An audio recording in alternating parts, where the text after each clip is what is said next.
But first, we're getting new details about what led to the arrest of an ex-Houston police officer, Galib Chowdhury. He was fired from the department shortly after police say he shot his wife in the face 2 weeks ago. At the scene, he told investigators the shooting was an accident. He said there was an intruder. But after combing through text messages leading up to the shooting, investigators say he shot his wife on purpose. Sherman Chow, going through the new documents we just received today, joins us from HPD headquarters downtown. Sherman.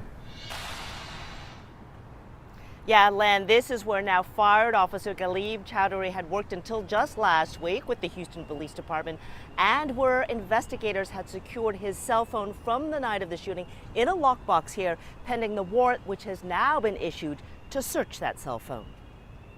KHOU obtained a series of search warrants in the Chowdhury case, beginning with one for the fired cop's cell phone.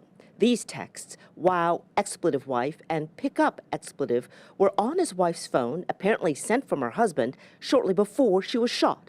Also in the documents, an officer's statement noting a pile of clothing on the living room floor with hangers still attached, along with a piece of luggage. On June 13th, police say the 31-year-old Chowdhury fired a rifle, shooting his wife, Sadaf Iqbal, in the face in their West Houston apartment.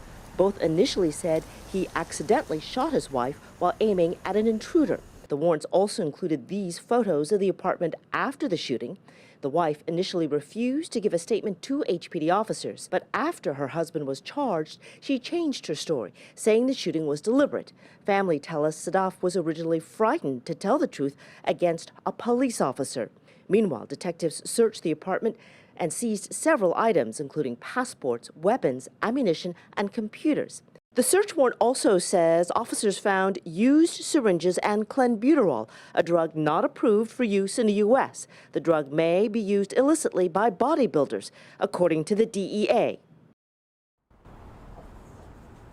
Now, I spoke to Chowdhury's defense attorney this afternoon. She says, quote, she is not going to begin to guess what any of these pieces of information have to do with the case. They continue to maintain that the shooting was an accident. Also reached out to Sadaf Iqbal's family, the wife's family. They tell us that they were unaware of the performance-enhancing drugs which authorities found in that apartment.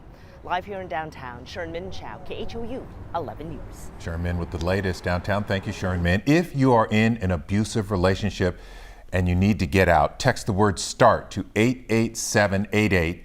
You will get connected to links to resources for where you are. You can also call the National Domestic Violence Hotline, that number 800-799-7233.